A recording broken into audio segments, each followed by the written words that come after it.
Fala pessoal, tudo bem? Professor Germano, Pastor Germano.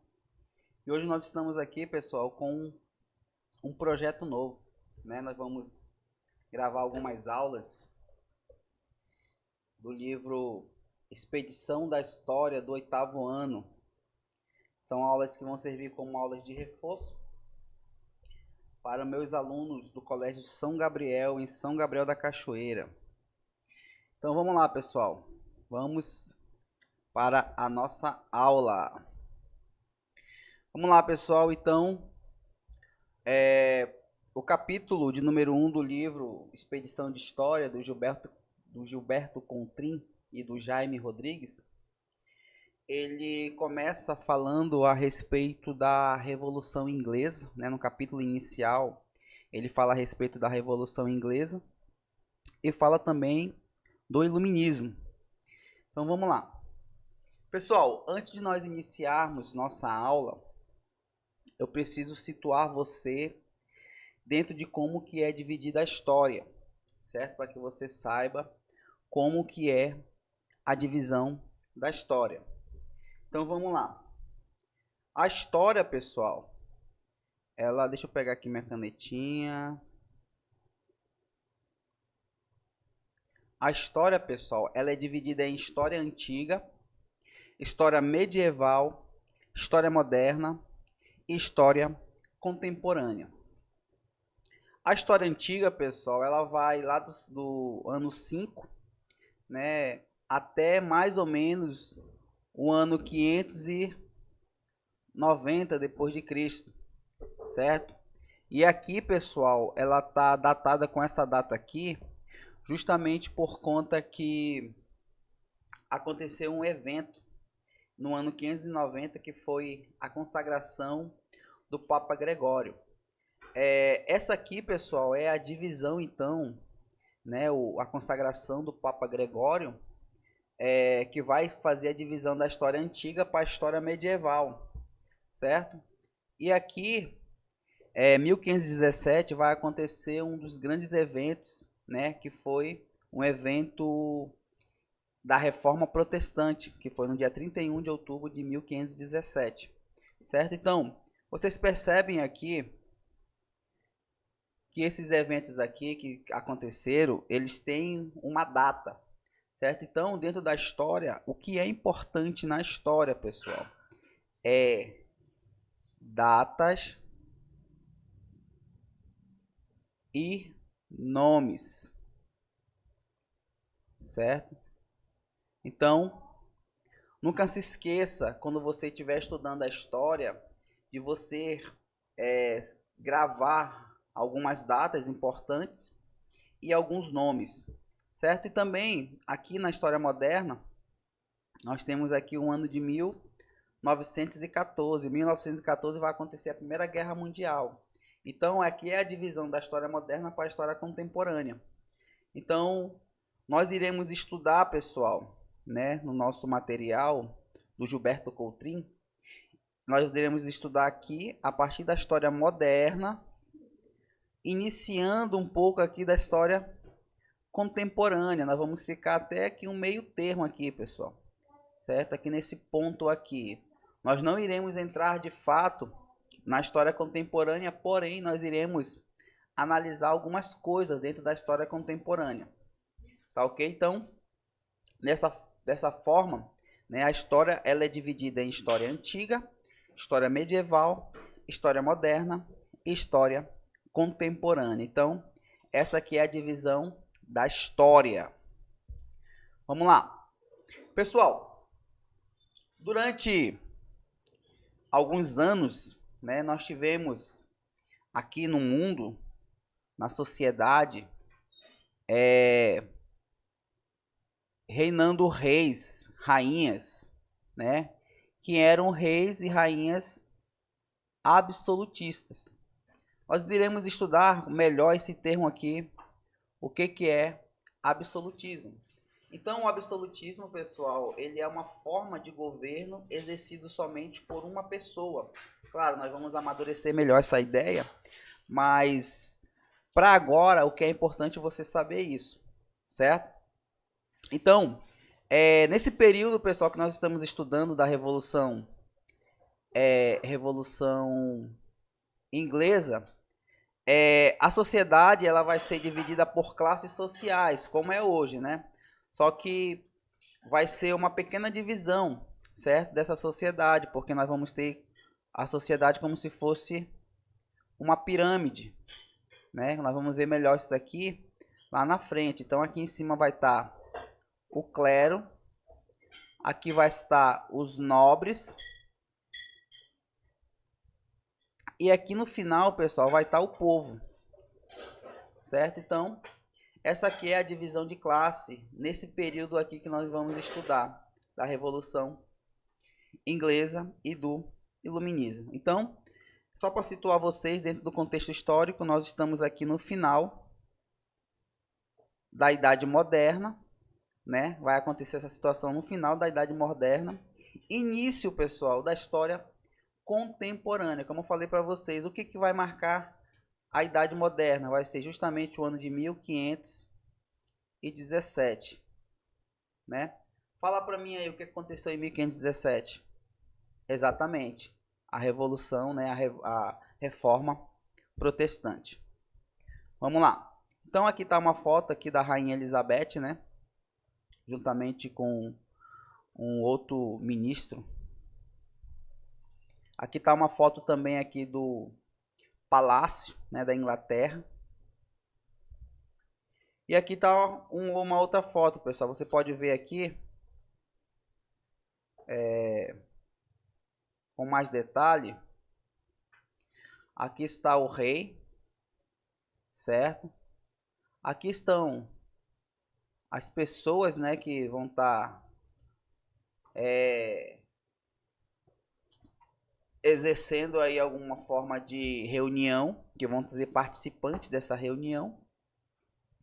E aqui está, né, o acordo, o documento que vai ser gerado nessas reuniões, né? Então, o que acontecia? O rei, ele falava, as pessoas estavam aqui escrevendo, certo? E aqui existia um público. E esse público era o que estava a favor ou contra com relação às opiniões do rei. Vamos lá.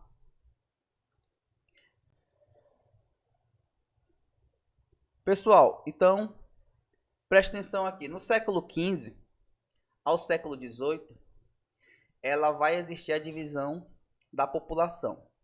A divisão da população ela vai ser aqui por estamento, né?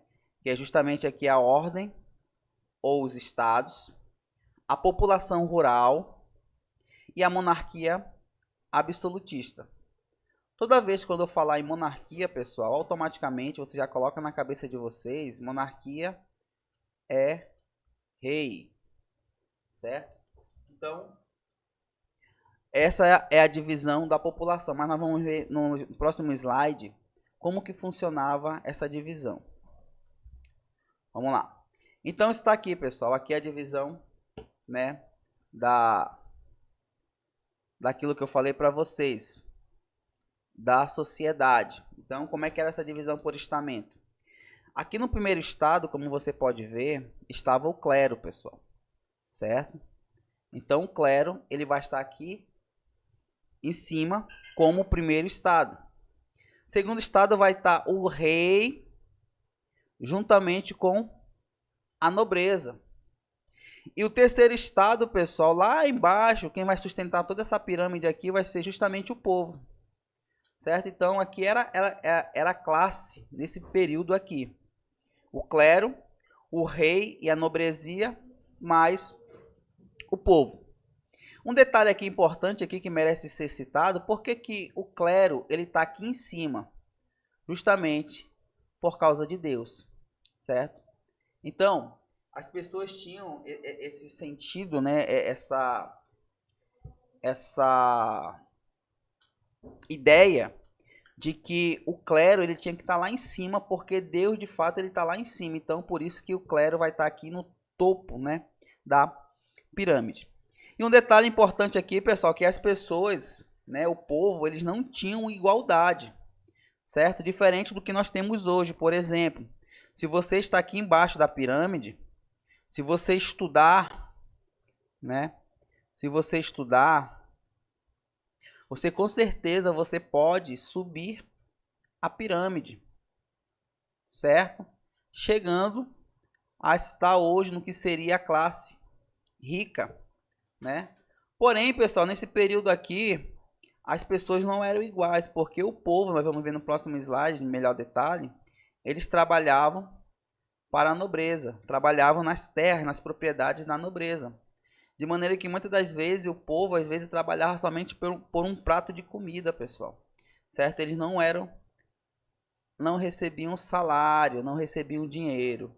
Então, justamente o povo tinha não tinha essa certa igualdade em relação a eles, né? Vamos lá. Pessoal, então aqui está uma outra caricatura, né? Com relação a justamente essa situação que eu estou falando para vocês, né? Vamos ver aqui a figura do clero, a figura aqui do rei, né? E a figura aqui na nobreza, certo? E aqui embaixo, carregando eles, pessoal, está quem? Fala para mim aí. Exatamente, o povo. Então, o povo, pessoal, que sustentava toda essa pirâmide, né? Que vai existir aí durante a Revolução Inglesa. E uma observação que eu já falei para vocês aqui, que era justamente que a população rural, quem é essa população rural, pessoal? Era o povo, tá? Entenda a população rural como o povo, certo? Então essa população rural, pessoal, ela era explorada justamente por causa dos nobres, certo? Porque a propriedade pertencia aos nobres. Então, se a propriedade pertencia aos nobres, certo? Então, o povo trabalhava para os nobres. E muitas das vezes o povo ele só trabalhava por um prato de comida. Então, o salário era muito baixo, né? Às vezes por proteção, certo? Então, às vezes não se tinha um salário. Então, isso daqui não existia. E quando existia, era muito pouco. Pessoal, então vamos lá. O que é absolutismo, né? A pergunta que não quer calar que o homem está fazendo para você aí. O que é absolutismo? Né? Então vamos ver o que é o absolutismo. Pessoal, o absolutismo ele vai ser uma concentração de poder nas mãos do monarca. Como eu falei para vocês, toda vez quando vocês ouvirem a palavra monarquia, você vai ligar essa palavra monarquia a rei. Então, o que é o absolutismo? É justamente a concentração de poder nas mãos do rei. Então, o rei ele mandava, desmandava e ele falava uma coisa e as pessoas obedeciam a ele, certo? Só que o rei, pessoal, ele não reinava sozinho. Ele tinha algumas pessoas que ele nomeava para ajudar a ele. Só que percebo que esse ajudar está entre aspas, pessoal. Ou seja, essas pessoas que ajudavam a ele eram pessoas fictícias. Pessoas que não exerciam qualquer ajuda para o rei. Por quê? Porque o rei é que dava as ordens, as pessoas somente obedeciam. Então essa ajuda aqui, ó, ela não vai existir, certo? E dois reis que são importantes, pessoal, nesse período aí para nosso conhecimento histórico é justamente a rainha Elizabeth I na Inglaterra e o rei Luís XIV na França, certo? Então vai ser esses dois reis que vão ser importantes durante esse período aí, pessoal, da Revolução Inglesa. Rainha Elizabeth na Inglaterra e o rei Luís XIV na França. Vamos lá. Pessoal, percebam que nós estamos falando a respeito do poder absolutista do rei, certo? E esse poder absolutista, algumas pessoas, elas não concordavam muito. E pelo fato de elas não concordar muito, elas vão criar um documento em 1215. E como é que é o nome desse documento, professor Germano? Vamos lá, vou lhe responder. Carta Magna, certo? O nome desse documento se chama Carta Magna. E esse documento, ele limitava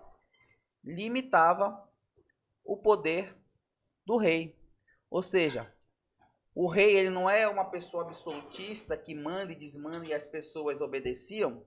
Justamente esse poder aqui, essa carta aqui, ela foi assinada justamente para limitar o poder do rei. E quem deveria exercer o poder era o rei? Quem era? Era justamente aqui, pessoal. O poder tinha que ser exercido pelo parlamento. Olha aqui, ó. O poder tinha que ser exercido pelo parlamento. Só que isso daqui, pessoal, só funcionava no papel. Porque na prática, pessoal, o rei que mandava e desmandava, o rei que controlava tudo, certo? O rei que controlava tudo. Então, não existia essa questão de parlamento. O rei controlava tudo, o rei mandava e desmandava. O parlamento, ó, não existia, certo? Vamos lá. Então, aqui a figura do rei aí assinando, né, a Carta Magna no ano de 1215, justamente nesse propósito aí, certo, de limitar o poder dele. Porém, pessoal, nós estamos vendo aí que isso daí só era no papel, né? Na prática, o rei mandava e desmandava e as pessoas simplesmente obedeciam a ele. Vamos lá. Pessoal, o que é uma revolução? Né? Você que está me assistindo, você que está vendo a minha aula, né? O que é uma revolução? Pessoal, a melhor maneira de nós entendermos uma coisa é nós darmos algum exemplo, né? Então vamos lá. Imagine que você está na sua casa, certo? Você está na sua casa e a sua casa está bagunçada. E você não concorda com essa bagunça. Então você vai reunir lá seus irmãos, certo? Seus irmãos, porque a casa está bagunçada. E você vai reunir seus irmãos e vai conversar com eles, certo? É claro que isso daí é uma reunião, né? Mas uma revolução, pessoal, ele é também uma reunião, certo? Uma reunião onde as pessoas vão se reunir para justamente não, porque elas não estão aceitando uma situação. E quando nós estamos falando aqui de revolução, nós estamos falando da Revolução Inglesa, pessoal. Certo? E aqui as pessoas vão se reunir, né? Justamente para questionar o quê? O poder absolutista do rei. Então as pessoas não estão concordando, certo? Elas vão se reunir, vão reunir umas pessoas justamente para não concordarem com essa situação que está acontecendo na Inglaterra, certo? Isso daí se torna uma revolução, pessoal. Vamos lá, vou explicar melhor esse conceito, mas guarde esse conceito aí de reunião. Pessoal, então vamos lá. Para pôr fim ao poder absolutismo monárquico, né? Aconteceu o que? A Revolução Inglesa, certo? Por quê? O que vai acontecer, pessoal? Vamos entender o contexto da Revolução Inglesa. Vamos entender aqui o contexto histórico.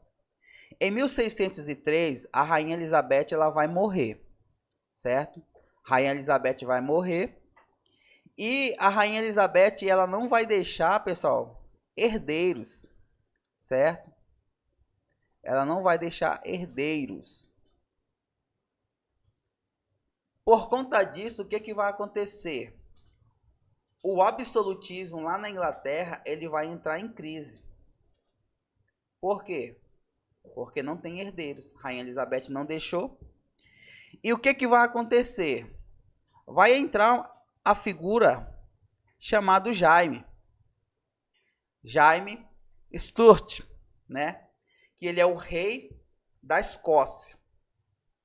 Só que esse Jaime Stuart, ele também é parente da Rainha Elizabeth. Ele é o que para a Rainha Elizabeth? Ele é primo, certo? E com isso, pessoal, por conta da Rainha Elizabeth não ter herdeiros, o Jaime Stuart ele vai passar a reinar na Inglaterra. E com isso, o que que vai acontecer? Vai dar esse início à dinastia Stuart. Então, guarde isso daí. Vamos lá. O que que vai acontecer, pessoal? Vai acontecer o seguinte. O Jaime I, quando ele assume o trono inglês, ele vai assumir o trono inglês, pessoal, com algumas dívidas, certo? Que dívidas, professor? Em crise, né? Na verdade, em crise. Que crise? Crise econômica, crise política e principalmente, pessoal, uma crise religiosa. Vamos lá. Por que crise econômica, pessoal?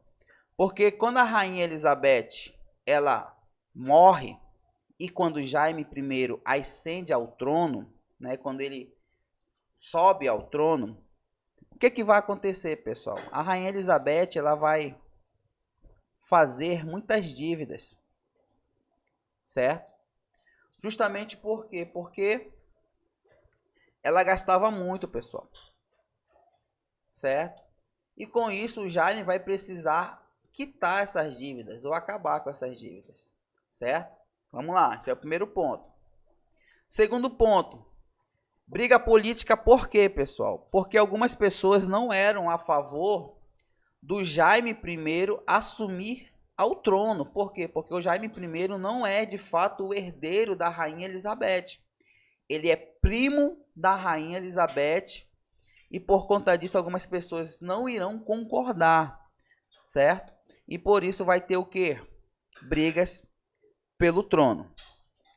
Um outro ponto, pessoal, vai ser justamente a criação da igreja anglicana. A igreja anglicana vai ser criada pelo pai da Rainha Elizabeth, o Henrique VIII. Henrique VIII, vou contar a historinha para que você entenda. Henrique VIII, ele tinha um coração muito grande, certo? Por que, professor Germano, ele tinha um coração muito grande? Porque ele era casado com 6 mulheres. Henrique VIII era casado com 6 mulheres. Vamos lá, vou fazer aqui as 6 mulheres de Henrique VIII. E aí, o que que vai acontecer? Henrique VIII, ele vai mandar matar 2 mulheres. E aí vocês percebem que ele fica com um vazio no coração, né? Ele tem 4 mulheres e tinha 6, mandou matar 2, ficou com 4. Aí, para preencher esse vazio do coração dele, o que que ele vai fazer? Ele vai querer casar com mais uma mulher, certo? Só que, quando ele chega para pedir autorização da Igreja Católica, a Igreja Católica fala para ele que esses casamentos que ele tem não eram casamentos lícitos, né? Eram alianças políticas. Então ele precisava se desfazer dessas alianças políticas, certo? Então o que que ele faz? Como a Igreja Católica não quis fazer o casamento dele, autorizar o casamento dele, o que que ele vai fazer? Ele vai lá e cria a igreja dele, que o nome da igreja dele é a Igreja Anglicana, certo? E na Igreja Anglicana, ele vai ser, vou botar pastor para que você entenda. Ele vai ser o pastor da igreja, vai ser o líder.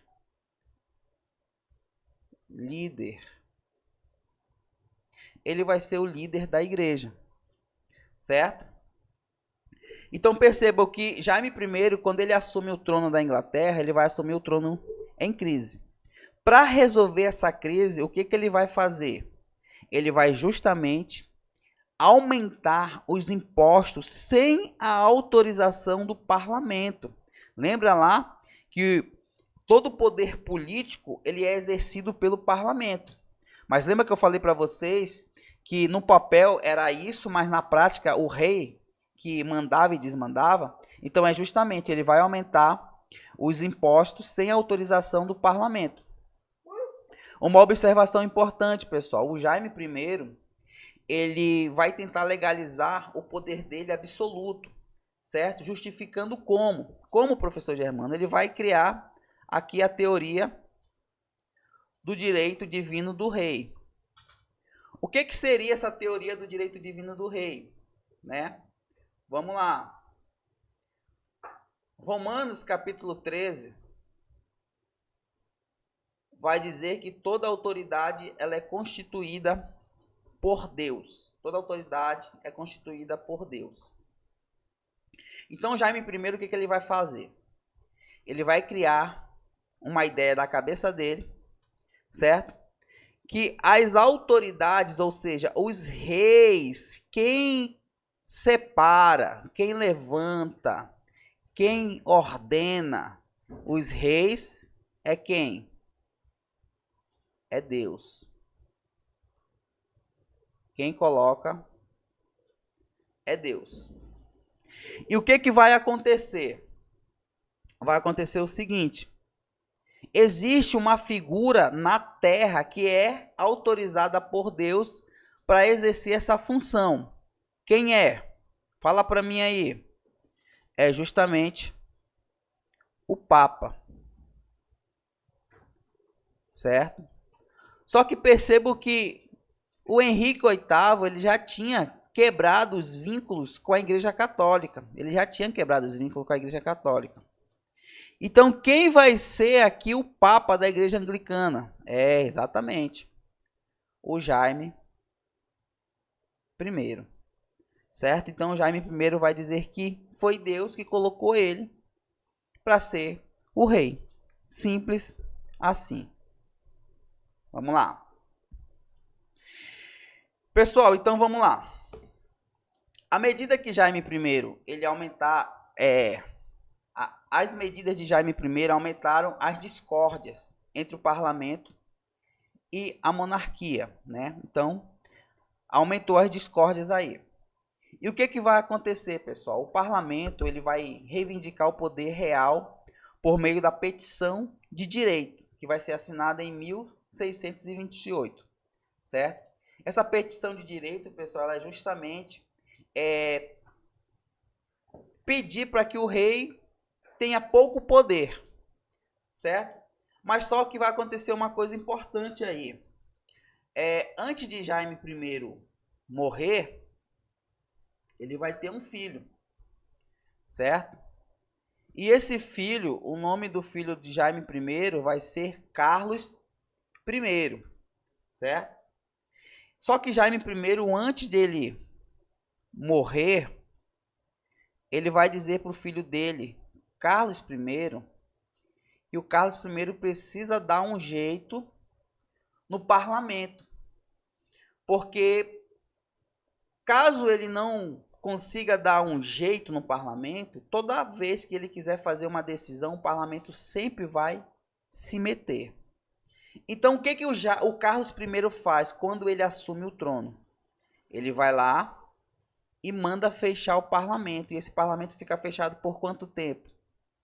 Por 11 anos. Certo? Então, o parlamento, que era da onde saía o poder político, vai ser fechado por 11 anos. Justamente porque Jaime I havia orientado o seu filho a proceder dessa forma, porque senão ele não conseguiria exercer todo o seu poder como rei absolutista. Vamos lá. Pessoal, vai acontecer uma revolta na Escócia, certo? Por que vai acontecer essa revolta na Escócia? Porque o Carlos I, ele vai tentar evangelizar a Escócia, certo? Carlos I vai tentar evangelizar a Escócia, porque o seu pai era da Escócia, né, o Jaime I, e o Carlos I vai tentar evangelizar a Escócia, certo? Com um livro de oração anglicano, que é esse livro aí que está na sua tela aí. Então, o que vai acontecer, pessoal? Ele vai precisar, o Carlos I, vou passar aqui o slide, ele vai precisar reunir o parlamento. Por que ele vai precisar reunir o parlamento, professor Germano? Me explica aí. Eu lhe explico. Vamos lá. Ele vai precisar reunir o parlamento, pessoal, justamente porque ele vai precisar de quê? De dinheiro, certo? Então ele vai precisar de dinheiro justamente para financiar todos esses projetos pessoais que ele tem em mente. E justamente um dos projetos dessa revolta que vai acontecer lá na Escócia, pessoal, certo? Só que, você lembra daquele ditado? A pessoa que bate, ela esquece, mas quem apanha dificilmente esquece, certo? Então, justamente é o que vai acontecer aqui entre o parlamento e a monarquia. Porque o Jaime I vai precisar de recursos financeiros justamente para financiar os seus projetos pessoais. Só que o parlamento vai se lembrar que ele havia fechado por 11 anos, certo? E com isso, pessoal, vai gerar uma revolta no parlamento, vai gerar uma revolta no meio do parlamento, aonde o parlamento vai ir contra a monarquia, certo? E com isso, pessoal, vai se dar o início da Revolução Inglesa, que vai durar, vamos lá, mais ou menos 50 anos, certo? Então, por conta disso que vai acontecer essa Revolução Inglesa. Pessoal, a Revolução Inglesa, ela vai ser dividida em 4 momentos, certo? Vai ser a Revolução, a Guerra Civil, também nós chamamos de Revolução Puritana, vai ser a República de Cromwell, a Restauração Monárquica e a Revolução Gloriosa. Então, esses aqui pela ordem, 1, 2, 3, 4. Então serão esses 4 momentos, né? Essa é a divisão, os 4 momentos históricos da Revolução Inglesa. Nós vamos ver agora cada um de forma bem rápida, bem simplificada. Então esse daí é o Carlinhos. Vamos lá. Pessoal, o que foi a Guerra Civil? Vamos lá. Vocês lembram que eu falei para vocês lá que o Carlos queria o apoio do parlamento, só que o parlamento não deu esse apoio para Carlos. O que vai acontecer? Vai gerar uma guerra civil, certo? E nessa guerra civil, como Carlos I ele é o rei, e como o rei ele tem o que? O exército a seu favor, vai ser uma desvantagem para o parlamento. Por quê? Porque o parlamento ele não possui o que? Exército. Então o que o parlamento vai fazer? O parlamento vai convocar o Oliver Cromwell, justamente para liderar as tropas do parlamento, certo? E o que vai acontecer, pessoal? Vai acontecer o seguinte, que o parlamento vai ganhar a guerra. O Carlos ele vai ser executado, né? O Oliver vai mandar decapitar a cabeça, né? A cabeça do Carlos I. Então, vamos lá. Carlos tinha um exército, o parlamento não. O parlamento manda convocar, chama o Oliver Cromwell, né? O Oliver ele ganha a batalha, certo? Na Guerra Civil, também chamada de Revolução Puritana. E o Oliver manda decapitar o Carlos I. Eu tinha colocado aqui uma decapitação, mas nós não vamos colocar. Depois eu vou colocar o link no YouTube, tá, pessoal? Vamos lá. Então, esse aí é o Oliver, né, na batalha. Muitas pessoas vão morrer, né, claro. É uma guerra civil, né? Vamos lá. Pessoal, então, o que vai acontecer? Após o Oliver ganhar o trono, né, o governo inglês vai ficar sem uma pessoa no poder, certo? E quem o parlamento vai escolher para liderar? Vai ser justamente o Oliver, certo? O Oliver, pessoal, ele vai instaurar um regime republicano. Uma forma de governo, tá, pessoal? Em 1649. Em 1651, ele vai criar o ato de navegação. Professor Germano, o que é o ato de navegação? Vou explicar para você. Tudo que entrava e saía, mercadoria, tudo, era transportado por navios ingleses, pessoal. Isso daqui, pessoal, vai gerar aqui, ó, um grande dinheiro para quem? Para os ingleses, certo? Então, esse ato de navegação aí, ele vai contribuir e fazer com que a Inglaterra se torne uma potência naval na Europa. O que mais que vai acontecer? Em 1659, pessoal, o que vai acontecer? O Oliver, ele vai dissolver o parlamento e ele vai assumir o título de Lorde Protetor, que seria mais ou menos uma pessoa como um rei. Vou colocar aqui de maneira didática, professor, pessoal. Nós queremos prática, nós queremos que você entenda. E esse cargo ele vai ser um cargo vitalício, né? No qual ele vai estar passando de pai para filho, de filho para filho, de filho para filho, assim sucessivamente. Então, Lorde Protetor é como se fosse ali a teoria do Jaime I, né? Como o direito divino do rei, certo? Aonde, na verdade, quem vai colocar também é o próprio Deus. Vamos lá. Pessoal, após a morte do Oliver, quem vai assumir o trono aí, o governo, vai ser o seu filho, o Ricardo. Só que o Ricardo, pessoal, ele não vai ter tanta sabedoria, tanto poder para governar a Inglaterra como foi o Oliver. Então, por conta disso, ele vai ser deposto, tá? Ele vai sair, vão tirar ele de lá. Vamos lá. Então, olha uma figura aí, ó, para vocês verem aí, ó. Esse é o Ricardo. Vamos lá. Então, o Ricardo, pessoal, ele vai ser deposto, né, pelo parlamento em 1659, certo? Aí, o que vai acontecer, pessoal? Quando o Carlos ele vai ser deposto, o governo, lá o parlamento, vai chamar novamente para assumir o trono, né, o Carlos II, certo? O Carlos II ele vai ser convidado pelo parlamento para ele assumir novamente o trono inglês. Com isso, pessoal, o que vai acontecer? Vai acontecer a restauração, né?